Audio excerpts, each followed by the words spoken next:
বন্ধুরা, আজকে একটা নতুন বিষয় নিয়ে কথা বলবো। যদিও বিষয়টা প্রায় প্রতি ঘরেরই বিষয় বা সমস্যা বলতে পারেন। আমরা যেহেতু বাইরে কাজ করি, সেহেতু অসুস্থ বাবা মা বা পরিবার পরিজনের কেউ, ছোট বাচ্চা বা পেট, এদের দেখাশোনা করার জন্য সেন্টার থেকে যথেষ্ট ভালো স্যালারি দিয়ে লোক রাখি।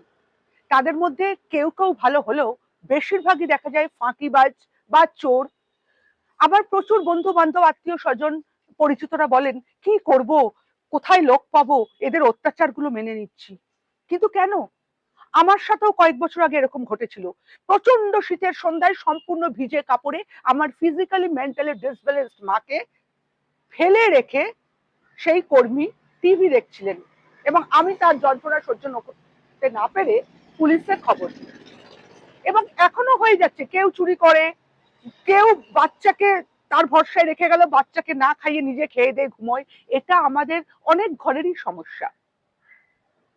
দেখুন, আমরা তো ওদের ভরসাতেই পরিবারকে ছেড়ে যাই, ছোট বাচ্চাকে ছেড়ে যাই, অসুস্থ বাবা মাকে ছেড়ে যাই, আমাদের ভালোবাসার পেটকে ছেড়ে যাই, এবং তারা থ্রু সেন্টার আসে এবং যা স্যালারি চায় তাদের সুযোগ সুবিধা আমরা দিই। তা সত্ত্বেও তারা আমাদের অসহায়তা, দুর্বলতা সুযোগ নিয়ে নিজেদের মতো কাজ করে, ঘুমায়, সার্ভিসটা দেয় না। আমি কিন্তু এই সিস্টেমও চেঞ্জ করার জন্য প্রতিবাদ শুরু করেছি।